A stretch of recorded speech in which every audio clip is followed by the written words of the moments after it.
So, welcome to She Loves Herself, the podcast, Mark Reed. Hey, Jill, thanks for having us. I'm really pleased to get you on. So, you have been on my kind of wish list this year. I was first introduced to you, Mark, in October when I went to Bali. So, the listeners know about my experience in Bali. It was a very heavy, challenging but life-changing experience. And a lady that I met in Bali had mentioned you. She was also Scottish and said, you follow this guy, he's really great, he lives in Bali now and he's doing a lot of work that you're really, really connected with. So I started following you and I've been a bit of a fangirl, haven't I? I've been like commenting all your stuff. A wee fangirl, Mark. I absolutely, do you know what it is, Mark? In full transparency, I really love and respect a lot of people in this industry, but there are a few that okay, I'm going to rewind. I love and respect that people are out there with intentions a lot of the time to do good, but you are one of the few people that I truly connect with on a deeper level that has that, number one, relatability, number two, empowered vulnerability. You really embody your own vulnerability. You share parts of yourself that aren't just for, you know, the shiny Instagram post. You really show your heart. You tell your story, you tell it really, really well. And as I said, there's that real relatability. And I also truly believe that the work that you're doing is not only changing lives, it's creating such a ripple effect and ripple effect of change in the world and the way that we're seeing the world and the way that people are presenting themselves, the work that you're doing. So guys, if you are listening to this, I know that you're going to be really keen to connect with Mark and follow him. I am a bit of a fussy bugger with who I really watch in the industry, and you're amazing, Mark. You're doing so many great things. So well done for showing up in your truest, most authentic form. Wow. Thank you. That's all I can really say to that. Very, very humbled, very grateful for your kind words. As you know, through your own embodiment, that it's a journey that never ends, and it's multi-layered, multifaceted, and there's multiple points along the way where we question our own sanity and question why we're doing that. But I think that's what makes us that pillar for people. That I've actually just off a coaching call, and I had said to the guys, like, they were talking about how the consciousness is rippling out and they can see the world starting to wake up. I said, yeah, but you guys are the light bearers. I said, this isn't 5D love and light talk. I said, I just mean that because you're shitting, you're not shitting, sorry. I went Sean Connery there, you're shitting, you're sitting in your shadow, and from there, that's where we can get out. So the vulnerability, this isn't like, I call it conscious vulnerability, because people latch on to the catchphrases. So vulnerability is your greatest superpower. And it is, but a lot of people do that, and then it becomes a free rein to emotionally dump on people. And then they stay there. So I'm a Friends buff, the sitcom, right? Yes. There's an episode with Rachel, and she starts seeing Bruce Willis. And she's like, what's going on in here? Like, open up. Yeah. Sudden, he just can't stop crying. So I always it's like, you really need to emotionally connect with your partner. I says, but don't get to a point where the ladies are putting your balls into Google Maps for you because you've actually forgotten who the hell you are. I was like, they're not your mother, they're not your fixer, they're not your therapist. Like, turn up and take the armor off, but then remember what makes us men, which is to come back in, like, allow yourself to feel worthy of that nurture. Yeah. And go back in the front line. So I was saying to my clients, I said, it's like conscious vulnerability here, because whatever you are in the moment, you guys are turning up, but you also know that there's a pathway out of it. But right now I'm in this, and that's okay. But you're not doing it as a way to dump on people. And I just think that vulnerability shines through everything you do as well. It's why you see it in me, and it's never been a conscious thing to do. I was just like, other than I'm sick of the filters and I'm sick of the bullshit that's out there. And I just think the world is actually over it. I always think, like, I gave up chasing happiness because it just made me too sad. I found out about the duality very quickly. And that's not saying don't be happy, but there's two sides of the coin. We don't really want happiness. We want to be loved for who we are. I said the only way you can be lovable is you're relatable. And the only way to be truly relatable is to be vulnerable. Because if you're ship-shape, shiny, and perfect all the time, people minimize themselves to look up to you. And eventually the pedestal they put you on, they've got to slam you down. And that's relationships, really. Oh, yes, yes, yes. So Oh, I my just think goodness. the more we can turn up as authentically as we can, not to manipulate current buzzwords or trends, but just No. because it's true to what you need to feel and express, Mm. people naturally remember their true human essence, which is they just want to turn up and be there for you. And then you have a relationship. So vulnerability, conscious vulnerability, I think, is everything.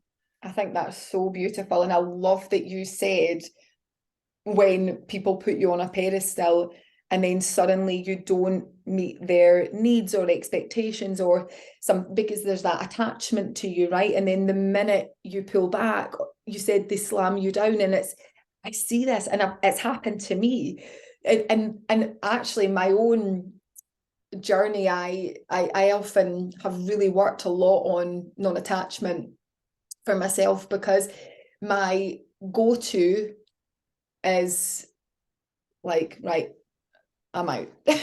I'm out. When someone gets too attached to me, I feel uncomfortable, because in experience in the past, that's kind of where then went south. When I've not met their needs, or when I've wanted to do something, or I've shone in a certain way that's then reflected something back on them, there's that real tug. And for me, the safety is just to run away, or just to exit either the relationship or the business or whatever that looks or feels like. And it still comes up for me at times, and I still see people doing it with me at times, and I can feel it, and I'm like, oh God, I don't like this sort of, don't put me on a pedestal, don't put me on a pedestal, you know. And it's so lovely, because I've just said really nice things to you, right, Mark? When people say really nice things to me, it's lovely to receive, but it really took me a lot of work to work on receiving, because receiving didn't feel safe for me. And I didn't even realize that was happening until I really was seeing the same repeated patterns over and over again. I'm thinking, why are people doing this to me? In actual fact, I was a lot to do with it. And until I really worked on the safety of receiving. And I still work on this. The safety of receiving, because, you know, too much can make me feel uncomfortable and unsafe, because I think danger ahead, you know, something's going to happen. And often when I think like that, it does. So yeah, so much of what you just said there, and the vulnerability piece and the authenticity piece of people really not feeling safe in their own authenticity. And that's probably a whole other podcast episode. But before we get into the work that you do, because I know you mentioned men there, and I wrote that down actually, because I really want to talk about that today with you. Mark, tell like, for the listeners who don't know what brought you on your journey, I'd love you to share that with us today, if that's okay. Of course, yeah. Well, I think the first thing to say is that what we think brings us on our journey isn't actually what brings us on the journey. It's what we're aware of at the point. And then the further into your journey, you realise that there's all these other tentacles and layers and threads that you never knew that was there. But we don't know what we don't know. So consciously for me, I would say, to be honest with you, it was probably a year and a half of drug taking, to be honest. I was a DJ in the Archies in Glasgow. I was a resident DJ for there and DJed some of the neighbouring bars. Even like my whole arm is all about music. You can see like the evolution of DJing vinyl to CDJs to where it's all going. And in here actually you'll see Twisted Soul, which is actually my company name. But that started as an illegal rave. So a trust is two lovers that meet in secret and then they elope.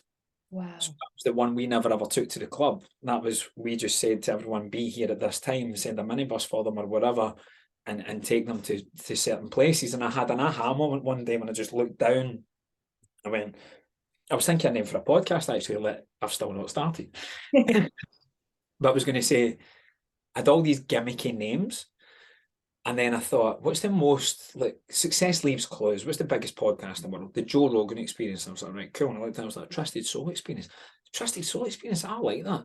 And then I was like, wow, that is what you do. You've went beyond personal training, nutritional components, mindset into that. Like, you're helping people heal soul wounds from generational, ancestral, and cultural trauma to fulfill their soul's purpose. And the tears were flowing. It was just like when you pull the green curtain back and the little guy's pulling the levers and you go, God, it's been there the whole time. I wasn't even aware. So what was an illegal rave was actually what I was always destined to do. And a quick side note, like, we used to use 3 decks in all of our things, and the third deck would always be for a cappellas. And we used to take famous speeches or things from YouTube, and we'd take the MP3 off it and distort the vocal, and we'd put it over things. So we used to take people talking about higher levels of consciousness, like Ram Dass, Terence McKenna, random people talking about the first time they take MDMA and like DMT and life is a dream and it's a projection of your subconscious reality. And it was all this stuff I just thought to sound cool, but it's actually everything I teach now. Like, and that was 12, 13 years ago. But I was always really proud that I hadn't took drugs.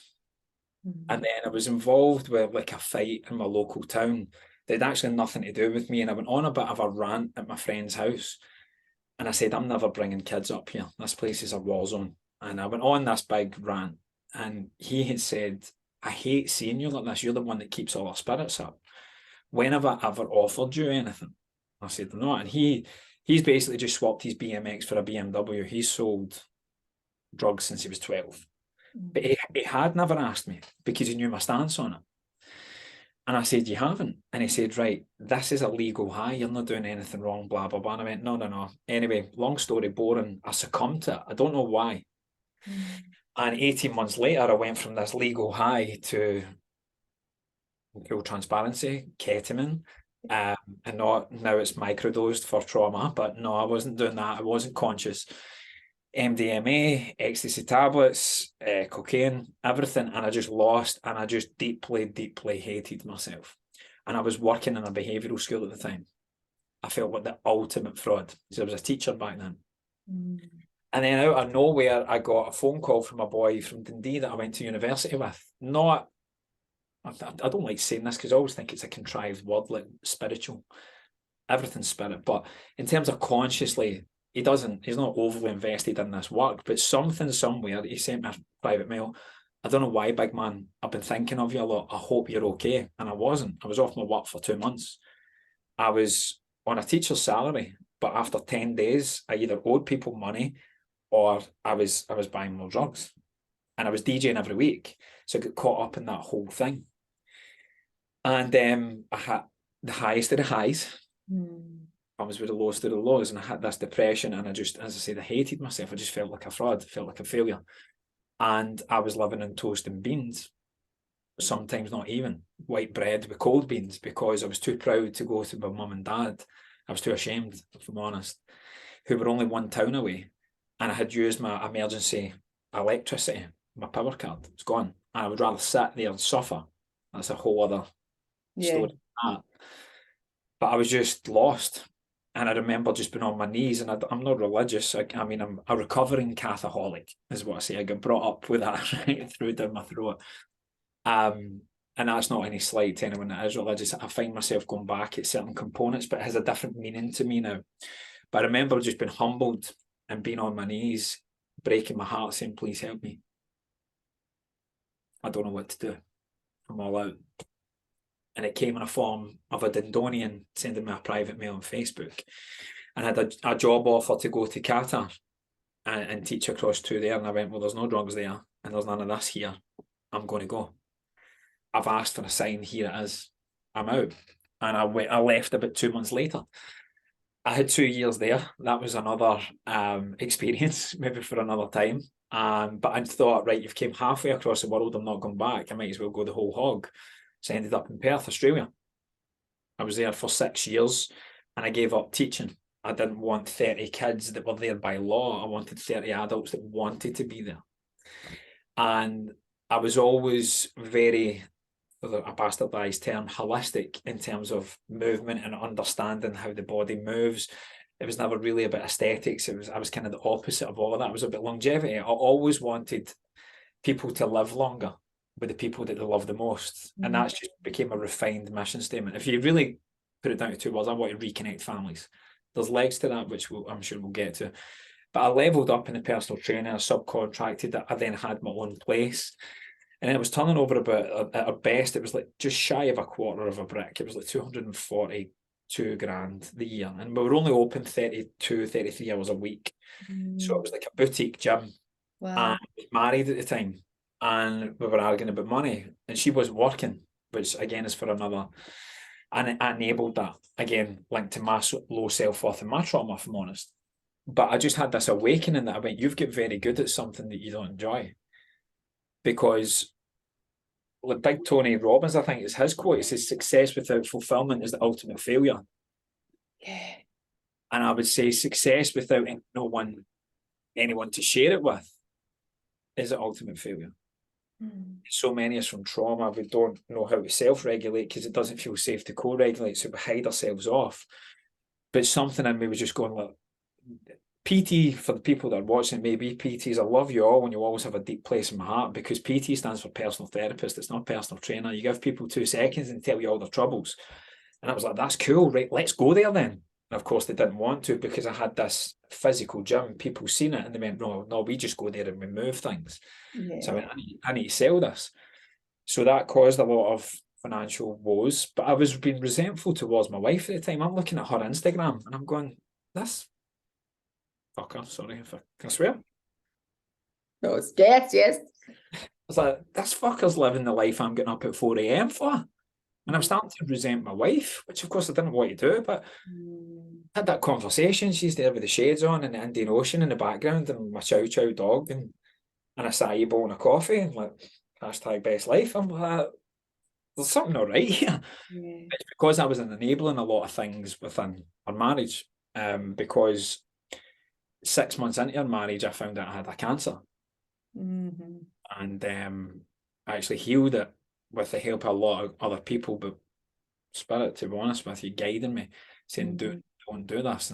And 12 weeks later, after them wanting to cut so much more out of me, they wanted to remove my rectus abdominis muscle, my fascia, and my lymph nodes. And I said, absolutely not. So I went all in on alternative medicine and natural healing. And 12 weeks later, when I went for the checkup, they couldn't find any. Wow. And how long ago was that? 2016, March 2016. Incredible. What kind of cancer was it? It was called a DFSP, dermatofibrosarcoma protuberans. So it was a deep skin cancer. And it was right on my solar plexus. So wow, interesting. Of course, because I had no idea who I was, because I spent my whole life trying to get my father's favour through sport and academia. And by the way, I went into teaching subconsciously. It's funny now, because he was a principal. I hated school when I was there. I just a system that I'm a bit of a rebel. You tell me to go that way, I'm going that way. I don't like doing that. So schooling was never for me. And here I am doing it because there's a little boy that hadn't healed that going, hey, Daddy, I'm just like you. Do you love me yet? And of course, he never didn't. I was looking for it to come in a form that I felt I wasn't receiving. And that's the work. Again, that's probably for a little bit separate. But between that and the physical prowess, but more so emotionally, the nervous system needs, or the dysregulated nervous system needs of my mother. But I felt very responsible for all of her stuff. Again, we can go into that if you want to direct it that way, but that was kind of bleeding into my marriage, of course. So all of this stuff was coming up, and the solar plexus is like the seat of the ego and the identity of self. And I had no clue who I was because I spent my whole life trying to perform for everyone else. So there was and I saw this pretty quickly. So that was the real kind of birth to go deeper. But I would say the catalyst for the whole thing was there's multiple things that led to before that. Like, why did I choose to take drugs that time after spending 26 years saying no? but there's no mistakes. And I can look back in that time with fondness, to be honest with you. I don't really speak to anyone that I hung around with then, because they were mates, they weren't friends. And when my value system started to change, I brought up a lot of stuff where I thought, oh, they're being really disloyal to me. And they would think the same. They'd call me out on social media or talk about me behind my back is a very West Coast of Scotland thing to do. Oh, who the fuck does he think he is? He's forgotten it used to be 3 deep in a party, blah, blah, blah. No, I haven't. I'm just not that guy anymore. Like, I would rather get up at 4 a.m. than get in at 4 a.m. and continue from 4 a.m. Like, my values have changed. And I remember Tony Robbins saying to me that loyalty is going to get you killed. He said, because by default, you will brand everyone disloyal because your version of loyalty is unique to you. So no one's ever going to match that. And I kind of got it, but there was little layers of anger that I hadn't unpacked yet. Yeah. Fast forward a few years after that, and I did the breakthrough experience with John DeMartini. And he said, people aren't loyal to people. People are loyal to value systems. Now, we had a shared value of going out and partying and really suppressing our traumas through a false high. But all of a sudden, when I didn't want that, I wanted to sit in my shit and go up within myself. We had no common values anymore, so the relationships or friendships broke down. So there was so many like nuggets along the way, but that I can't look back at that time with anything other than love, because I wouldn't be the man I am today. Yeah. Wow, I was going to say that actually. You know, often when we're in the worst periods that feel like rock bottom, we think, well, what do we do to deserve this? Why is this happening? But when we come out of it, it's like it had to happen, because we wouldn't be doing what we're doing now. And I mean, I know when really challenging things that have happened to me were fucking shit. It was dog turd at the time, and I was like, I'm a good person. Why is this happening? I don't know what I'm doing wrong. But it had to happen, because had I not been faced with that period in my life, I wouldn't be on this journey. I actually wouldn't. I'd still probably be in a corporate job, loss of identity, feeling like I had so many masks that I had to wear. It was exhausting. And actually, had I not got to that point, I wouldn't be here. And it sounds really similar to you. Yeah, for sure. I'd say to all my clients, like, your deepest pain is your deepest purpose. Because when you get to, like, pain humbles all of us. Mm-hmm. There's no place for resentment then. And what you're going through when you're really on your knees and there's nowhere to go other than to put on the spiritual armor. Yeah. Be really vulnerable and say, I don't know how to get out of this. Please help me. You would not wish your worst enemy to go through what you're going through. And then when obviously certain ways of moving through that pain, because it's never about getting rid of it. And that's the problem with society. Like, people have got a sore head, they'll pay more for the painkiller than the pleasure. Yeah. But the pleasure's actually in the pain, but that's a journey of self. Of course it think is. To avoid any pain, it's like avoid. And the thing is, and we all carry so much, right? So I don't think we can ever avoid it. You know, shame, fear, like shame's the biggie, right? Shame is the mother of all.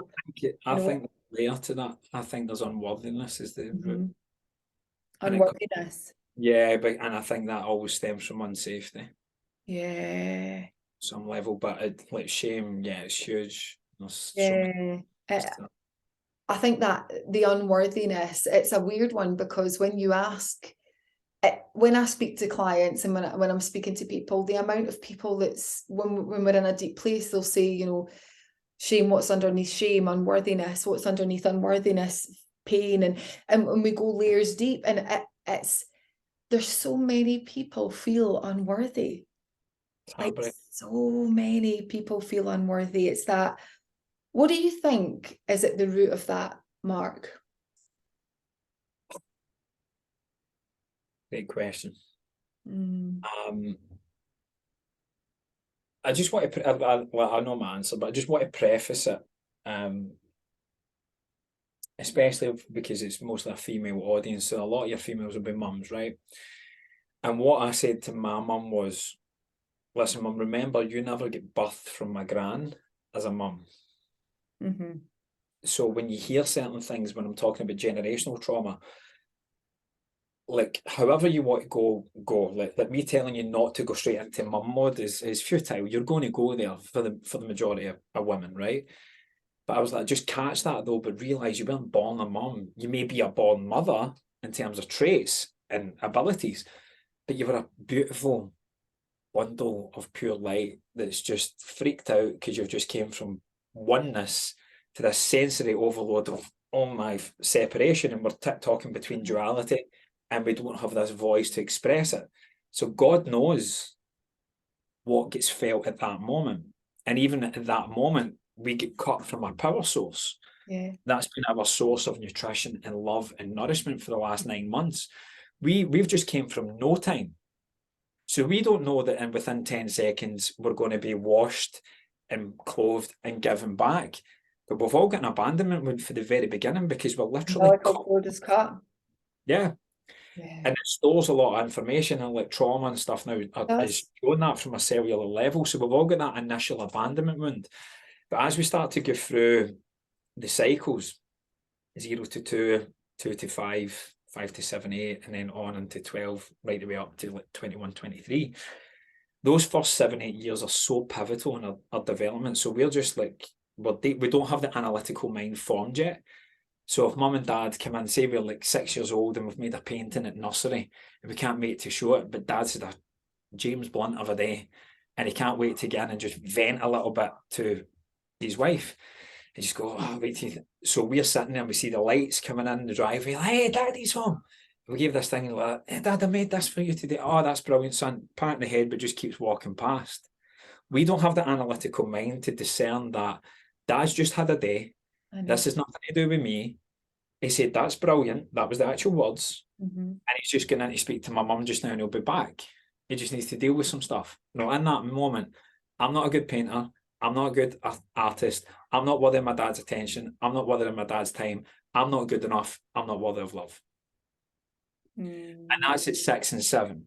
Oh, no. I've done that before. But we don't know what's happened like in the first 2 years, because like for the first 0 to 7, 8, we're predominantly theta brainwaves. 0 to 2, we're predominantly in delta, which is sleep state.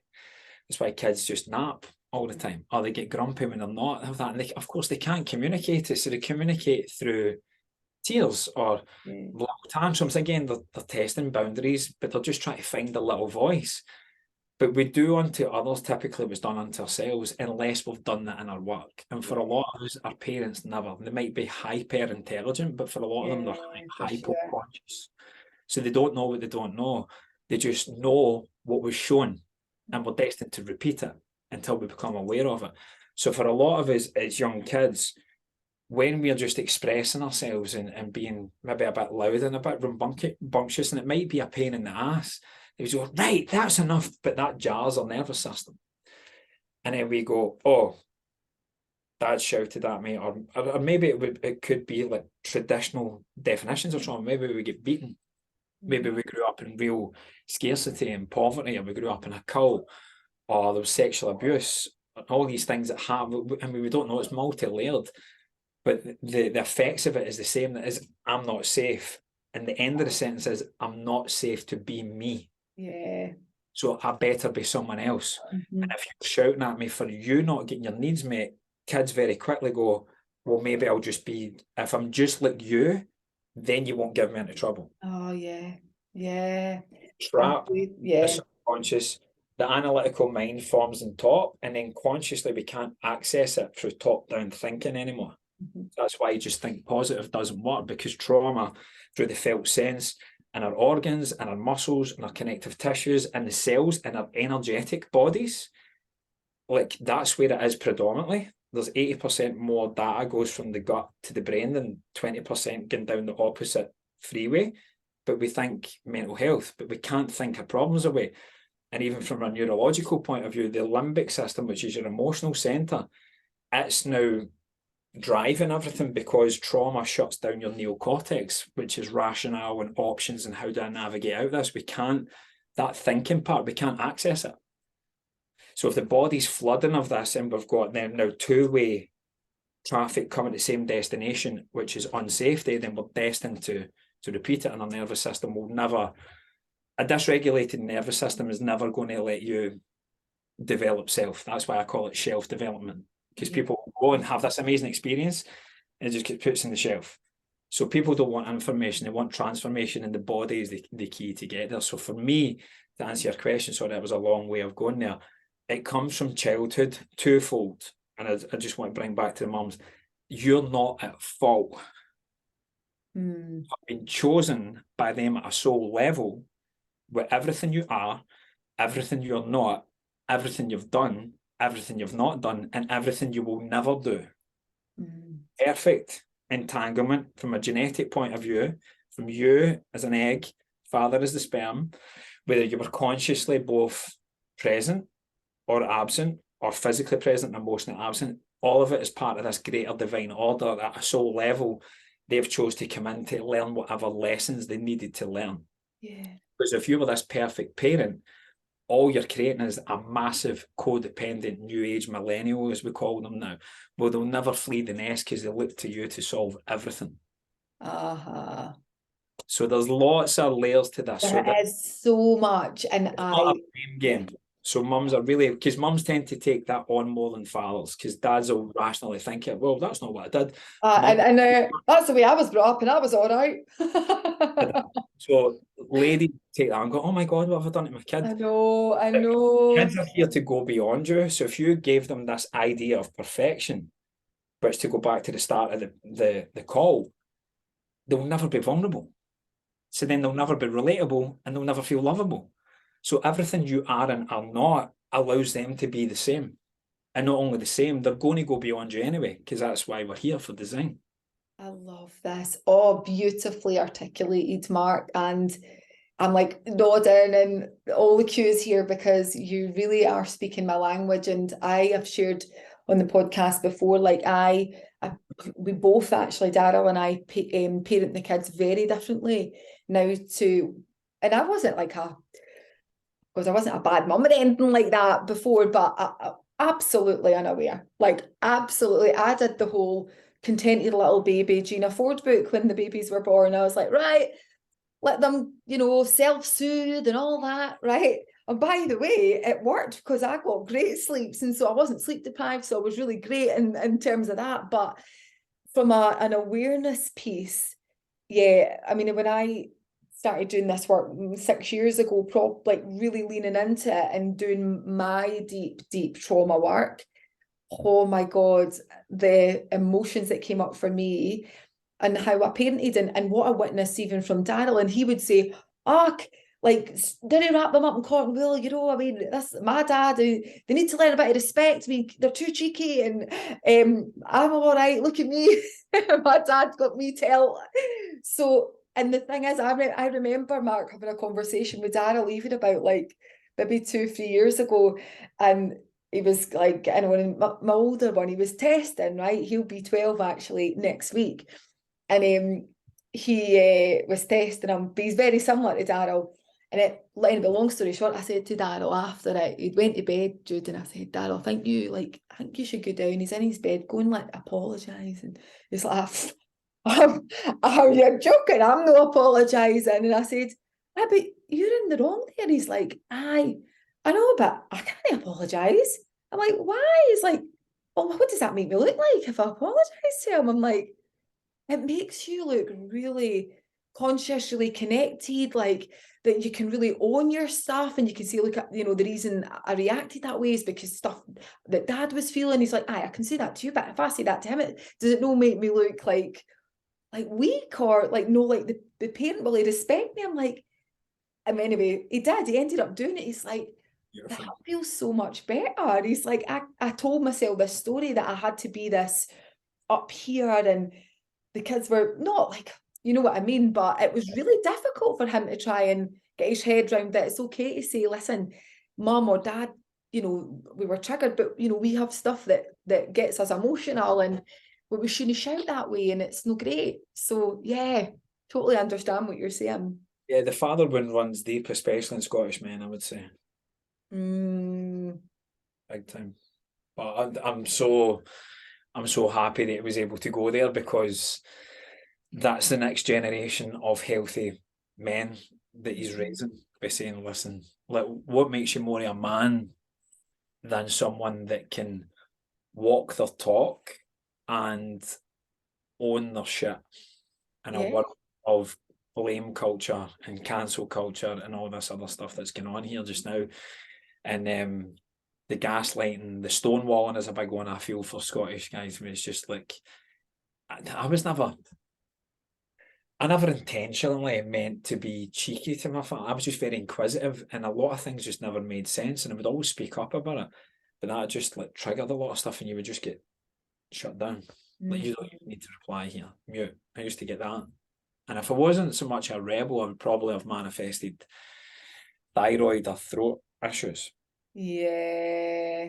That makes so much sense, definitely. And I see it in a lot of clients, issues with the throat and the thyroid as well. And this is how it manifests in our body. And, you know, we are raising these children to really, I want them to do it. I mean, like I was brought up by a single mum, so it makes so much sense that my relationships, it was always like, I'm out here. So I was always brought up with a strong, amazing woman. But my story was I don't need a man. So whilst I was in relationships and I was very loving in them, I always kept a little bit back, Mark, because that felt safe to me, to keep a little bit back and not fully receive. Which then, you know, started having to work on in my late 30s and 40s, how terrified I was to receive. And, you know, I'm very open about this because I think, you know, from a relatability perspective, and this is why I really relate to you and how, you know, genuine and real you are in your shares. And I want that for me with people, that they don't look and think that, you know, we've got it all together. And I've shared that Daryl and I did couple coaching together, and I'd love to get your take on this. I know you work with men as well. And I remember sitting in a session, Mark, with my coach, Laura, who I've worked with on and off for 6 years. She's amazing, very, very spiritual and intuitive, and I've learned so much from her. But sitting next, and we were on the Zoom, she's in Australia, and I was here, and Daryl was here, and I remember being in the session, and Laura asked me to look at Daryl and express something about how I was feeling.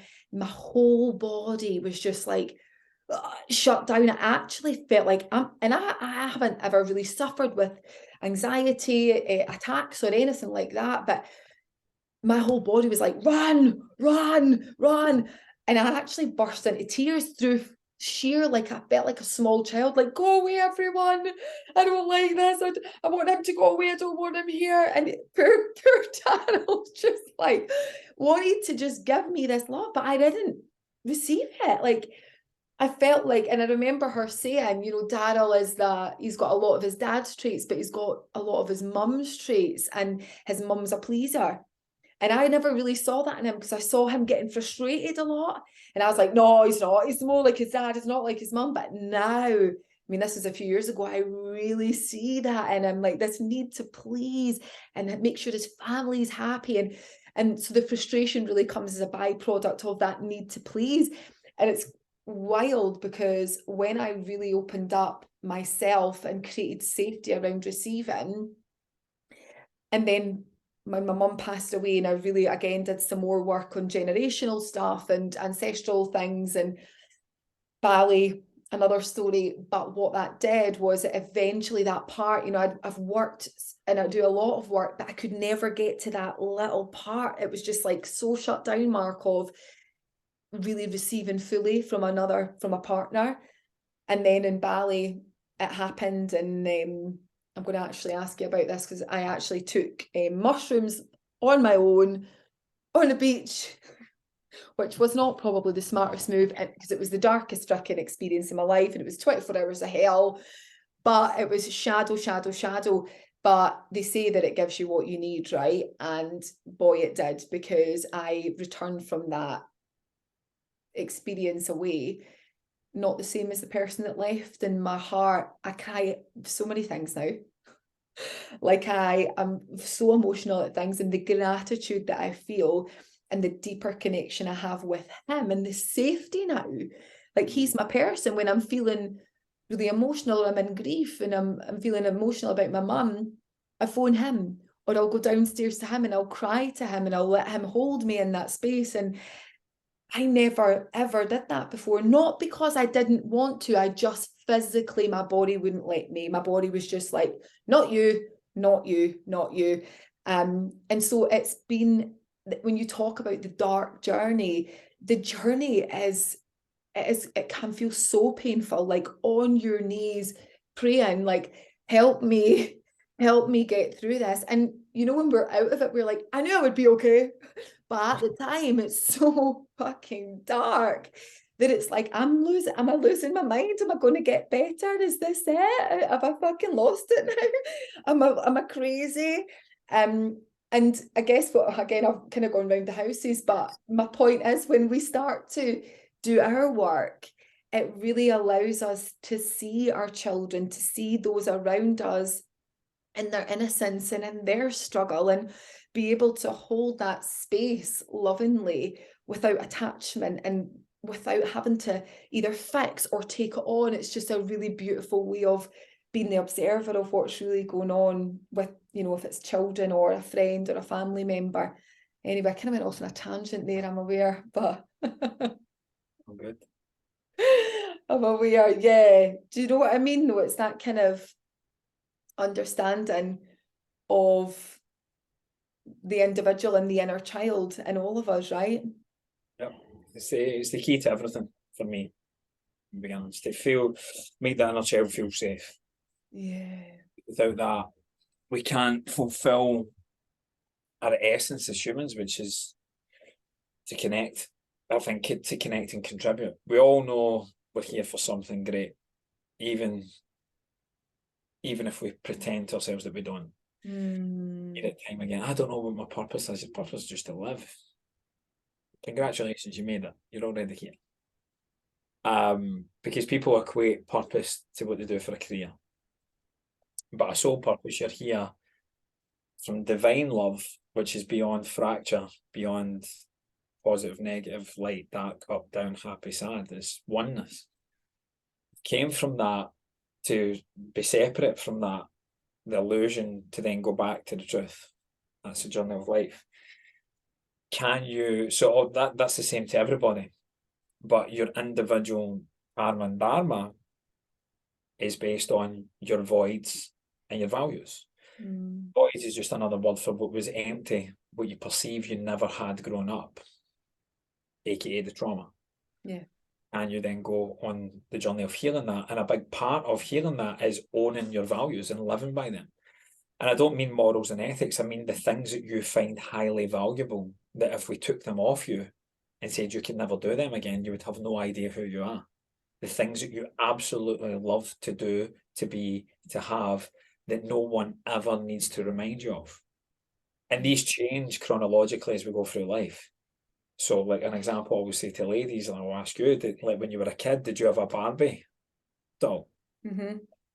And did you love it? And did you have hundreds of different ones? Yeah. Just mix and match. And wherever you were going, maybe you took it with you in the car, wherever you went, you took it with you. Loved it. It was inseparable. It was high value. When's the last time you played with Barbie? Yeah. 25, 30 years ago. And that's fine, because you don't have a value on it anymore. For me, it was Thundercats and He-Man and Lego, right? I'm more have a higher value on connecting with higher conscious conversation to help people heal by connecting to the truth of themselves. I don't have time to play with He-Man, but I don't actually want to. So it's not a time resourceful thing, it's a value thing. It's just to evolve and change. And it's the key to harmonious relationships.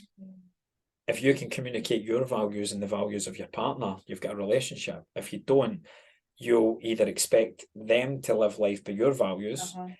You'll feel guilty because you know they're not being their authentic self, to go back to that word authenticity, or you'll give up your authenticity to be more like them, and then you'll resent them for it. Yeah. And then you do that for a longer period of time. Eventually, relationship breaks down. What do people say? Oh, we just grew apart. It doesn't always need to be something traumatic to cheat. Oh, we just grew apart. Which is just another way of saying we've got nothing in common anymore, which is another way of saying we didn't have common values. So it doesn't mean you need to have the same. It's actually very healthy, and usually you, somewhere in the cosmos, you find the perfect person that's got the complementary opposite, and you usually marry them. But there's enough in the middle that the two circles that are complete, because they're complete. But if they overlap, that's where the common values are. So when you're in a relationship, you're in it with three people, you, them, and the relationship itself. And you need to make sure that you're filling up you first.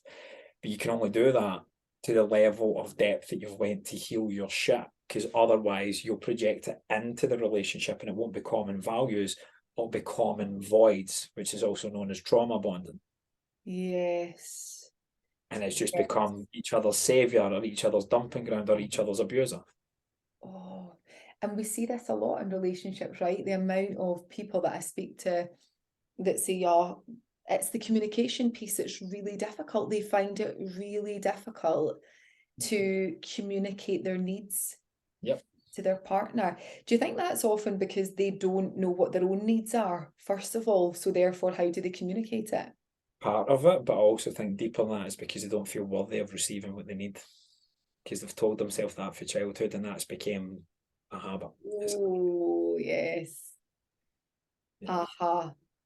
Repeat that again, just to let that one land. Said, I think, is it because they can't communicate, they don't know what they are? Yeah, but also think that they don't feel worthy of receiving their needs or desires, because they learned early on in childhood not to ask for them or not to live them out unapologetically, because they get into trouble. Therefore, to live in their, get to fulfill their own needs is unsafe, so I'll abandon them. And there's the abandonment wound within.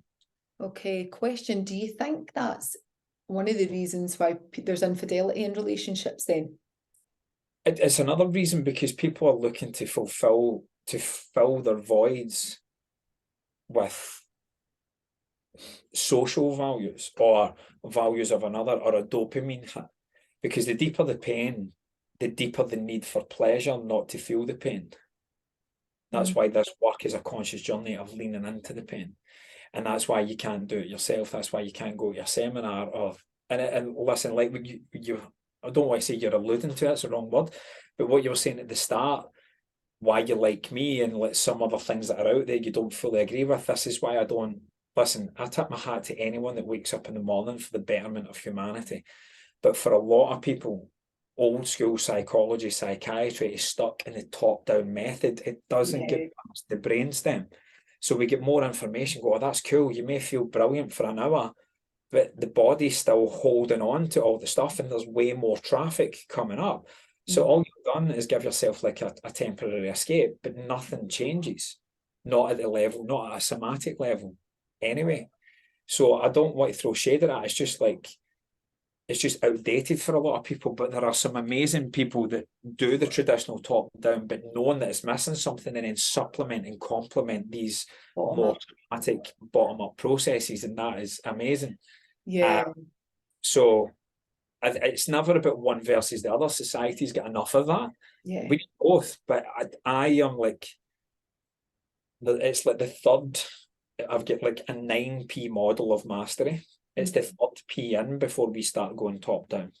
The first two is peace and process. You need to process the emotions, and before that, you need to have peace in the body. You need to regulate the nervous system. So for a lot as kids, when we get into trouble, it's danger. And what we're really saying at a subconscious level is it's dangerous to be yourselves, which is just another word of saying it's not safe to ask for what I need. Yeah. Or we find someone, maybe like the ladies that go from attracting chaotic men, everybody loves a bad boy. Do you, or is that just what your nervous system's used to? Right. And then of course, so it's like what's her name? Bridget Jones. So you've got the Hugh Grant, and eventually go, he's a dick. So we go for Colin Firth, we go, fuck, he's boring. So then we go back to Hugh Grant. Right? So can we get somewhere in between? Well, no, because it's never going to fulfill you out there. Can you do that within? Can you own the devil and the angel within yourself? Can you own the bad boy and the good boy in there? Okay. That's the work. So Yeah, yes, to all of what you're saying. So for someone listening that's like, right, okay, so it's down to me as the individual to take full responsibility for where I'm at. And when I do that work, then the world does respond differently to me, because how I see myself is different. Now, how does someone listening start that? They're like, right, okay, how do I do that for myself? You know, you're talking about, you know, bottom up. So let's talk a little bit about like somatic work that really helps someone to move that through their physical body. First thing, the thing you're doing right now that you're not even aware of.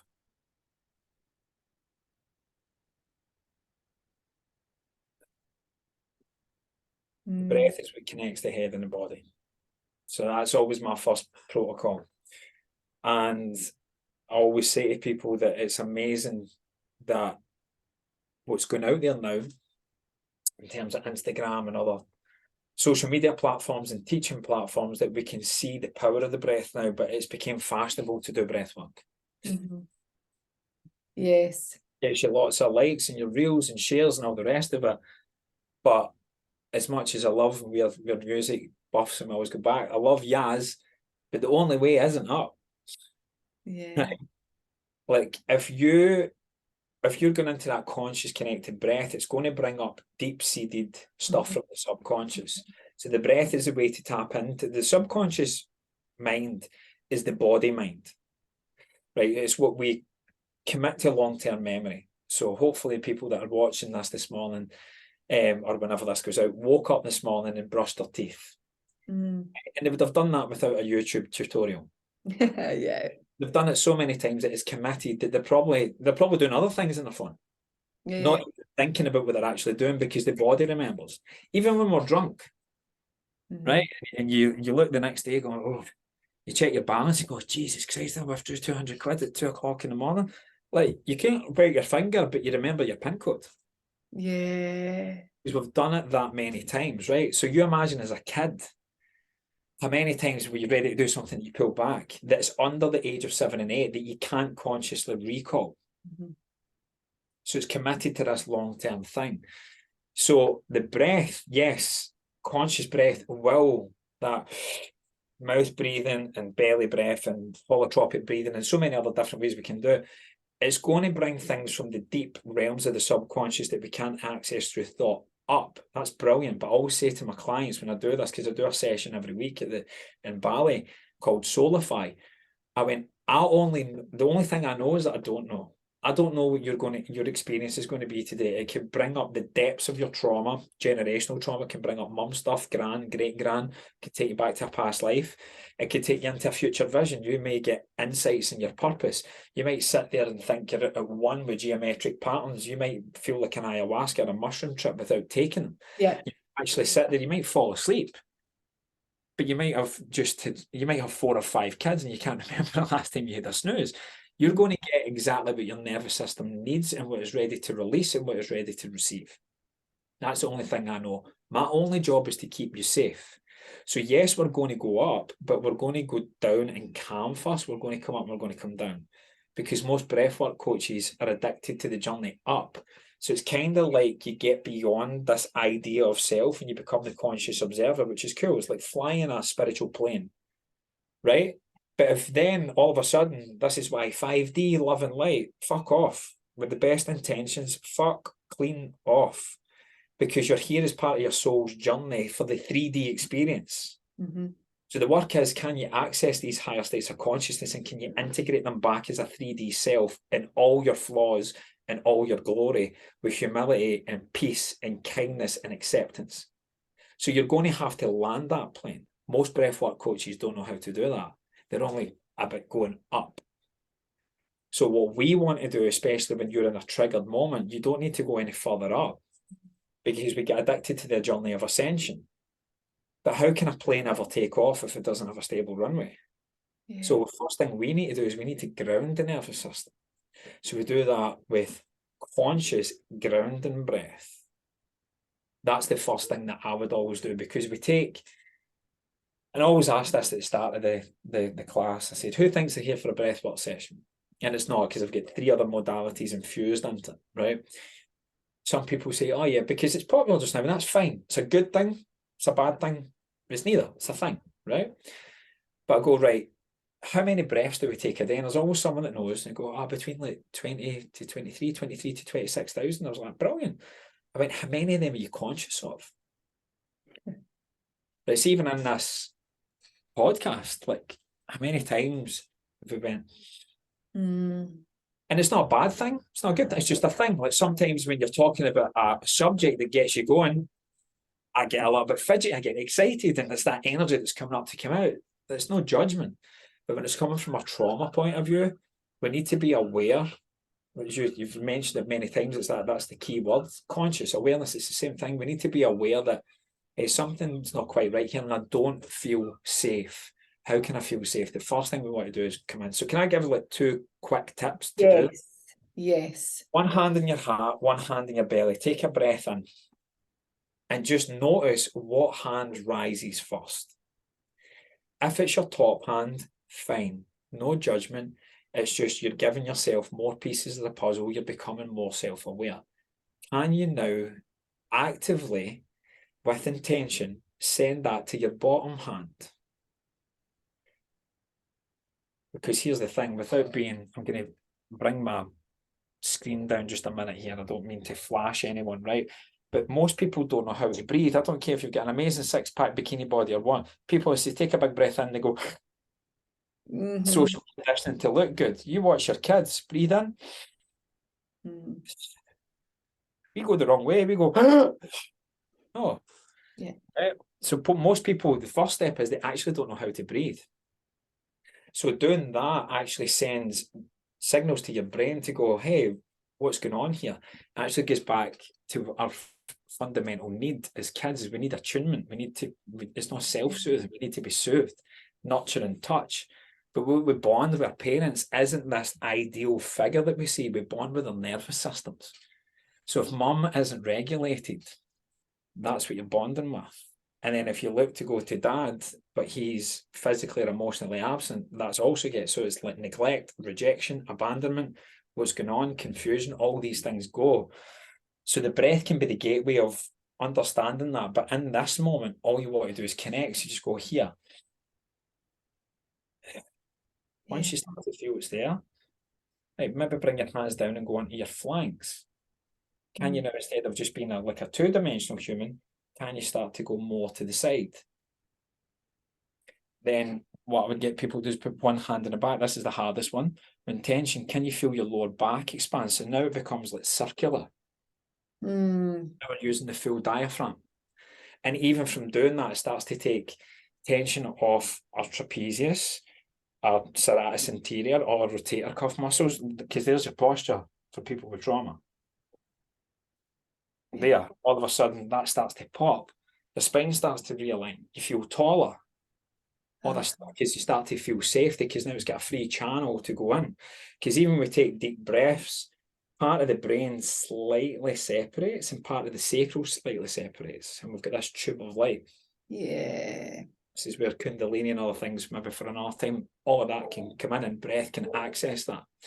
But in terms of just being triggered, that's the first thing I want to do. Another hack you can do, do I have anything in here? No, I don't. The rope of your dressing gown, scarf or a resistance band for the gym, tie that round and loop it. Now you can feel the whole belly. You just breathe into the band. So now we're not chest breathing, because when you notice when you're anxious, where do we breathe? Chest. Yeah. That would be the first thing. Once you've then got the direction right, now we want to look at the intervals. So an easy thing is, can you breathe in through the nose and out through the mouth? That's going to help you to be parasympathetic. Once you've started a couple of reps of that, now practice yourself. Can you do nose only? That gets you deeper into rest and digest. And then another thing you can do is double the exhalation to the inhalation. So breathe in for 2, breathe out for 4. Breathe in for 3, breathe out for 6. And it's actually become like a fun way of training your nervous system in your warm-up before yoga or F45 or CrossFit or Pilates or whatever your thing of mindful movement is. Like, Because when you breathe normally, I used to get clients. This was the first thing that I did as a PT, by the way, back in the day. So it was breath work, stability, mobility. That caused a lot of, like, why does stability come before mobility? Because, I says, honestly, go back to nature. A kid learns to stabilize their eyes before they can consciously mobilize them. A kid learns to stabilize its neck muscles before it learns to run. I says, nature's always get the clues. So breathe first will help you feel more grounded and stable to then move. Because if you don't feel stable and secure in self, you will never move through life consciously. Yeah. So I used to do this for PT, and then people go, oh my God, I feel as if I've done 100 crunches. I was like, who knew? Because your diaphragm is like, it's such a big muscle, and then your intercostals and all these other things here. Totally. I'm going off on a tangent. So first, direct it here, here, here. You can do that. Use a band, dressing gown, whatever. Then double the inhalation. So breathe in.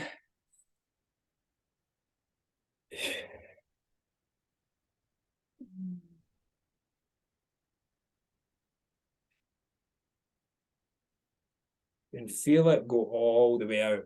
And then it regulates you, right? It does, and it does bring in that sense of safety. And I think, you know, as you said, we're not going to want to communicate our needs if we don't feel safe. So we need to, first of all, do these simple exercises that are, you know, pretty, you know, they're free. Yeah. They bring safety into our body, and they allow us to, but it has to be done regularly, right? It's not just a right, I'll try that once off, because we're used to doing it. We maybe have never exercised that internal muscle in our life. So we need to, you know, continually be noticing that. I would say, you know, multiple times in a day, you know, catching our breath and, God, you know, I've not actually sat and really, you know, I did some this morning, but until you mentioned it on the call, you said breath. I'm like, breath, right, drop in. And it's noticing that, but how many people are not aware of that? And we, you know, again, I have to get you back on because I want to talk to you, because I know that you talk about this, like autoimmune fibromyalgia, all these things that are manifestations of trauma in our body. I really need to get you back on to talk about it, because this is huge, right? Yeah, oh yeah, massively. But I think like regular, that's why peace becomes before process in our model, because when you can start to make, because the nervous system's the master system of the body. So when you can start to befriend that and the body feels a safe place again, then this is where like things that maybe some psychologists and therapists will do, where they do like timeline therapy. All of a sudden you feel safer to go to like an event in your life, because the brain doesn't know the difference between back then and now. You just bring up the experience attached to it as an emotion, and before you know it, the chemicals being released and you're feeling the exact same way then as what you did. So I'm not a big fan of timeline therapy. What I look at is what's the common feelings in your life, whether it be shame, guilt, unworthiness, depression, anxiety, fear, dread, lust, unworthiness, anger, whatever it may be. We'll look at that, because attached to that will be multiple timelines. This is where a bit of quantum physics and things come in, because when you can go into the root of it, because everything is in the now, it's like a popcorn effect. When you heal that, they all heal. Yes. And then it automatically alters your perception. You go, oh, fuck. Who knows? It's not a good thing or bad thing. It's just a thing. The worst thing that happened to me, which I look at it singular, was, but it's also the best thing that happened to me.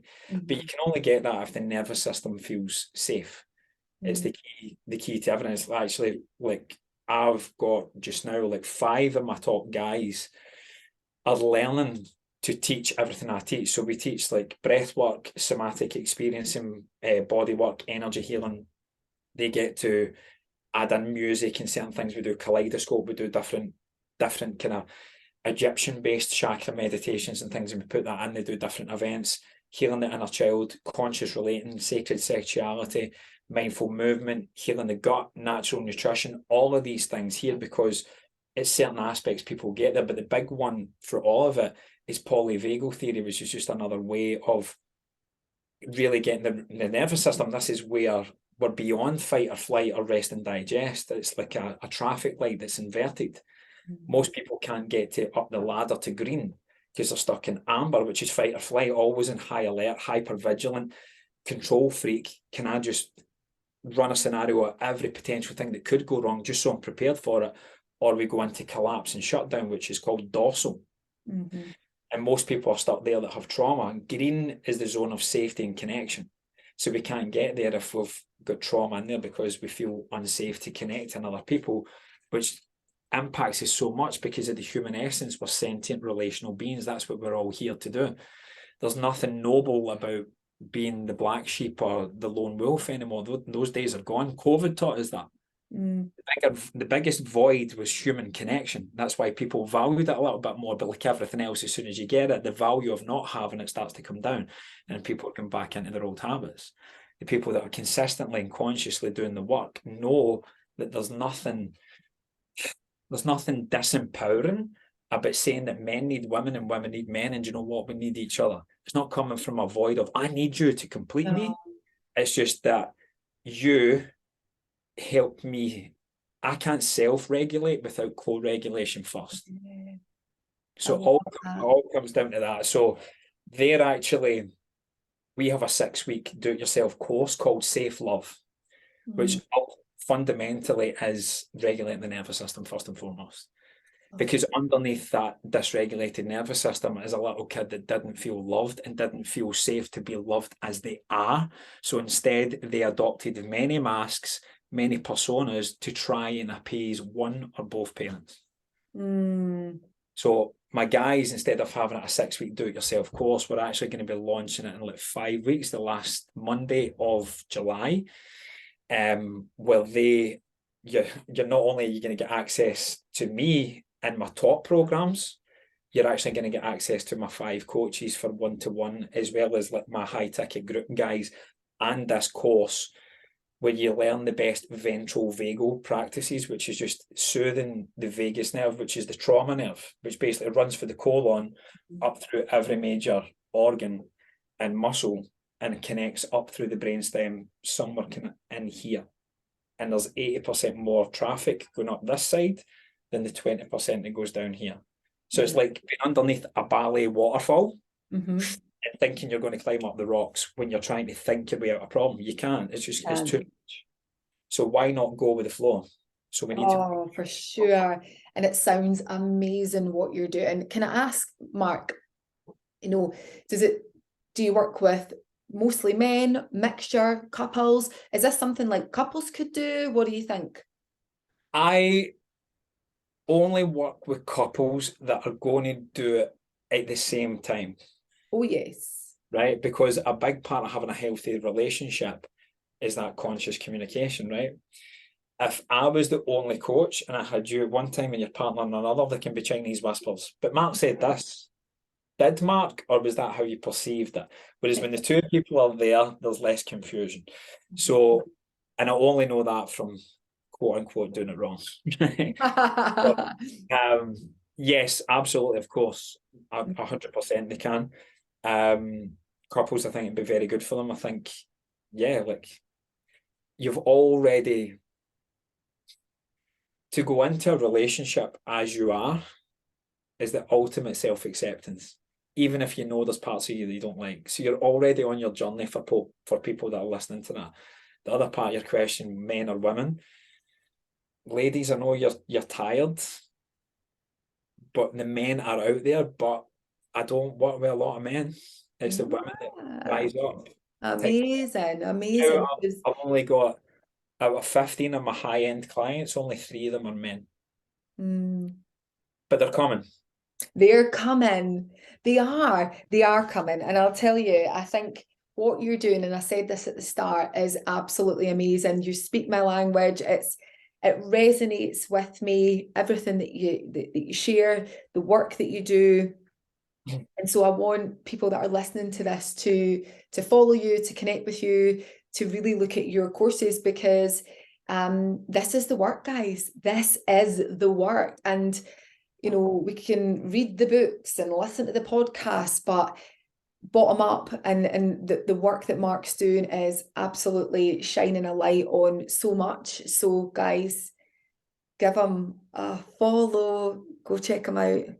Mark, anything else you would like to say before we wrap up? Because I do want to get you back on, because I feel like there's so much we can Yeah, get first into. I would say apologies, because I get quite amped up about all this stuff. Second thing I would say is thank you. Like, you have helped me heal a big wound from 2 years ago by saying yes to come on to this, because I know, like, you'll have an international audience, but you're Scottish and you'll have a lot of Scottish women here. I went through a very tough time back in Scotland 2 years ago, where I was really, and I'm happy to speak about it another time, where I was really miscalled on a national newspaper level for something I'd never done. Right. Yeah. And it broke my heart, if I'm honest, Mm. because it was things that I had confided in from trauma, and from things that I did right and things that I did wrong, and the vision I had for my life. And this was a very wounded woman, shall we say, but she was essential for my growth. There were victims in my life. I know why I come back to do that, and I can talk about it another time. But I was going to preface that to you before in a call, in a voice note, when you asked me, and went, I just don't want to upset any of your listeners. And I went, right, who's talking here, Mark? Little wounded Mark, who just wanted everybody to love him. So I'm now at a position where, like, love me or loathe me, I'll be me. And I'm happy to talk about whatever, because there's no mistakes too. Like, that couldn't have happened to me if I never played a role within it. There's no victims in my life. But it was very traumatic, and it took a lot. But it led me to Bali, to be honest. It led me back to Bali. So I lived in Perth. So that's the first thing I want to say, like, immense gratitude to you for the opportunity for me to come on, because you're helping me heal layers of my inner child that you wouldn't even have been aware of. Oh, thanks. I'm grateful to myself as well for saying yes and having the courage to do that. The second thing I would say, just to tie all this in with, ladies, we see you. Oh man, it always gets me, man, because the mother wound for men runs so deep. And I honestly think the most conscious thing a man can do in his spiritual evolution is energetically break up with his mother. But if he grew up seeing his mum being abused for dad, or it was a single mum or whatever, and we get very protective. Little daddy's little girl, mummy's little boy, it kind of crosses over. It goes a little bit deeper, I feel, with the opposite genders, just in my experience of watching that. But we're trying, but we didn't get taught what emotions are. And we definitely didn't get taught how to navigate them. That doesn't make excuses for the projection of toxic and low-level behaviour onto you. But I promise your courage and your patience is being rewarded, because where are all the good men? They're there. They're stepping up. They're doing that through their own conscious vulnerability. It is coming. But please just keep being you. Don't mother them. Don't feel you need to do anything. Keep going into yourself. Forget the label as much as you can as being mother, because to me it's the most dangerous one society's given. Because who are you beyond mother? You're a beautiful soul that's here to do what you're here to do. So you don't need another child. Leave them to it. They'll figure it out. Just keep being you. Because in some level, men are seeing it and know that if I don't level up, I'm going to lose that relationship. And not many men want that. They want it. They just don't know how to ask for it, because they don't feel worthy of it, because they think if they ask and they're vulnerable, they're not a man. It runs deep. But that's not your problem to solve. Keep being you. And in terms of being the best mum you can be, look at when your kids are going to bed. And sorry if I'm generalising here, because I know there'll be some people that are not mothers, but just look back at your own childhood then. If you were fortunate enough to have parents, or you do this with your kids, when they want to tuck them in and get ready for a good sleep, you don't read them your CV. You read them a story. And your story in life is worth telling. It's your experience of what you've been through that impacts the world. So keep leaning into your experiences. Forget this, I don't know enough, I'm not enough, it's bullshit. Come as you are. That's how we love you. And don't think we haven't seen you doing the work. And it's inspiring us to step up, and it's coming.